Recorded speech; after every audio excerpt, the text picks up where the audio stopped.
今日はちょっと落ち着いた雰囲気でディスクブレーキの点検をしていきましょう。時系列的にメタイですが、ちょっと意外な結果もあったからね。ぜひ見ていってください。サムネでネタバレしてんだよな。さてディスクブレーキはマウンテンバイクで以前から使ってましたが、距離を乗る自転車で使うのはこの自転車が初めてです。だからツーリングとかでどのくらい減るのかは知らないんです。今回はおよそ 3500km 走行時点での点検です。結果が楽しみですね。まずはフロントのディスクローターの厚みから見ていきましょう。この自転車はカンパニョーロのエカルというコンポで組まれています。ブレーキシステムも一式すべて純正です。日本ではかなりマイナーよりなコンポですが、ディスクローターに関しては人気パーツで、シマノ組の自転車でも結構使っている人がいます。値段がお手頃なのに泣きが少なく、タッチも良好、損で見栄えも良いからですね。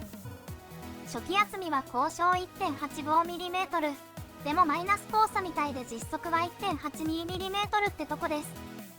摩耗限界は 1.65mm。マイクロメーターを使ってパッドが当たる中心くらいを測ります。 1.66mm。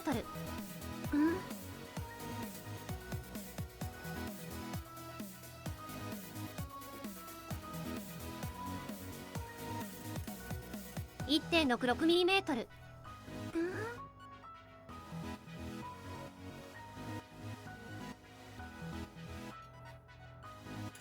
1.67mm。 やだ、アーシのローター減りすぎ。過去動画でローターはそうそう減らないとか言ってたけど、完全にエアプ発言でした。謹んでお詫び申し上げます。気を取り直してパッドもチェックしていきましょう。これは日常点検項目でもありますね。今回点検しようと思ったのも、パッドの摩耗がかなり進んでいるのが見えてたからです。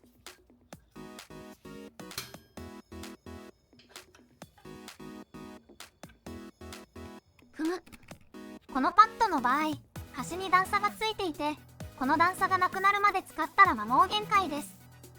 パッドみかなり減ってるわね。これだけじゃ程度がわからないので、新品と比べてみてみましょう。新品の厚みがベースプレート込みで 4.2mm、段差が終わるまで 2.8mm ってとこです。現在の厚み 2.9mm。 終わってんじゃない。終わってますね。パッドとローターが同じ寿命ってまあ。勝手にローターはパッドの2倍くらい持つって思ってました。サクッとリアの方も点検していきましょう。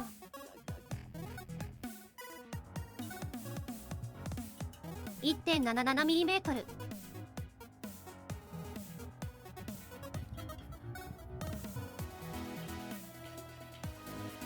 3箇所測ることにしてます。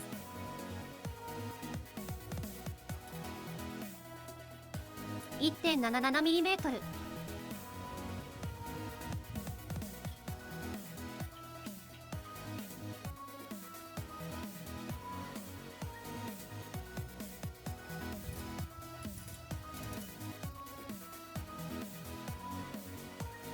1.77mm。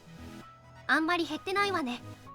普通の停止のためのブレーキじゃリアを使わない派閥だからね。パッドもサクッと見ていこう。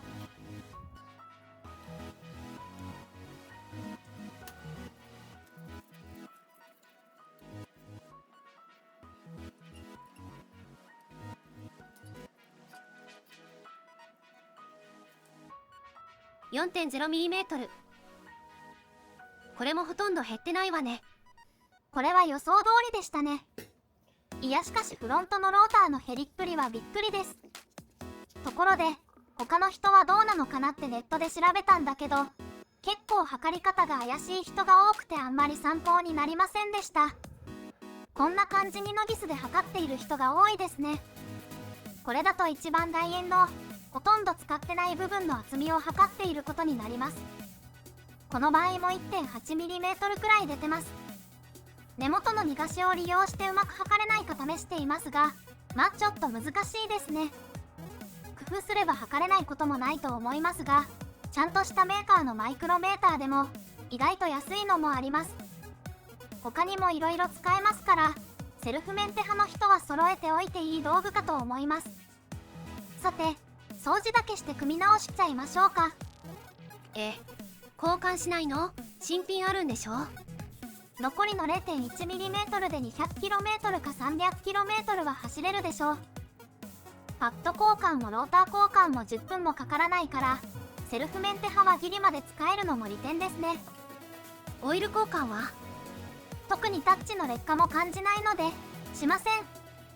これ結構意外に思う人もいるかもしれませんが、多くのメーカーはフルードの交換周期を指定してないんですよね。シマノは色が濁った場合、カンパニョーロはタッチに違和感があった場合、マグラは強気に異常がなければ交換不要とまで言っています。これは多くの自転車用ブレーキのフルードには安定した性質のミネラルオイルを使用しているからです。オートバイなんかだと結構短期間でタッチの劣化を感じますが、自転車だとほとんど分かりませんでした。交換しても夜間でなきゃほとんど差を感じないので、無駄に交換しないでいいと思います。さて、最後に維持費を計算してみましょう。今回は約1年の期間で 3500km 走行、獲得標高は1万メートルくらい、オフロードは 1% くらいだし、ドライしか乗ってないから消耗にはあまり影響してないと思います。これでフロントの消耗率はパッドもローターも約 100% でした。リアは 20% といったところでしょうか。仮にブレーキフルードはパッド3回交換につき1回交換することにして、3分の1の消耗率に設定しておきましょう。工賃無視するなら、これにそれぞれの単価をかければこの期間の維持費です。純正品使うなら税金と仮送料で 10% 乗せるとして、ローターが4300円、パッドが4900円ってとこ。パッドの方が高いってオイルが1回分750円くらいに、後工具が6回使える設定にして、1回あたり750円足しておきましょう。もちろんもっと使えるでしょうが、あまり先のことは分かりませんしね。これらを計算して期間内のコストを出すと、ざっくり1万2000円です。高ない？結構高いですね。3500km って人によっては半年以内に終わります。カンパニョーロだから高いんじゃない？参考にシマノ、アルテグラならフィン付きパッドで2500円、ローターは7000円くらいです。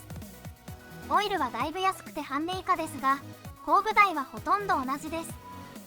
肝心の寿命の差が分かりませんが、それが同程度だとすれば、意外と維持コストは同じくらいです。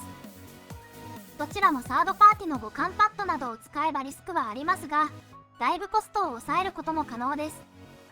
もちろんグレードを下げればコストもぐっと下がります。ローターがカンパニョーロで、それ以外がシマノってよくある組み合わせは、コストの面も良い選択に見えますね。シマノとカンパニョーロのローターの寿命が同じくらいならね。これ気になるから誰か教えてほしいです。リムブレーキと比較すると、リムブレーキ用のシューは半値以下で買えるのですが、寿命が不安定すぎてよくわかりません。雨で一気に減るわね。まあでも3000から 4000km くらい持つことが多い気がするから、寿命は今回の例とあんま変わんない気がします。シューを1000円、3回に1回くらい5000円くらいのケーブルを引き直したとしても、今回と同じ期間のコストは3000円弱でしょうか。これも自分でやる前提の工賃無視です。自転車屋行かないから工賃相場知らないのよね。リムの消耗とか言い出すと話がややこしいですが、今回の事例の場合はリムブレーキの4倍くらいかかっていることになります。趣味の話なのであまりコスパは気にしませんが、お金かかるのは事実ですね。では今回はこの辺りで。皆さん自分でメンテしなくてもいいけど、パッドの目視点検だけでもやってくださいね。バイバイ。バイバイ。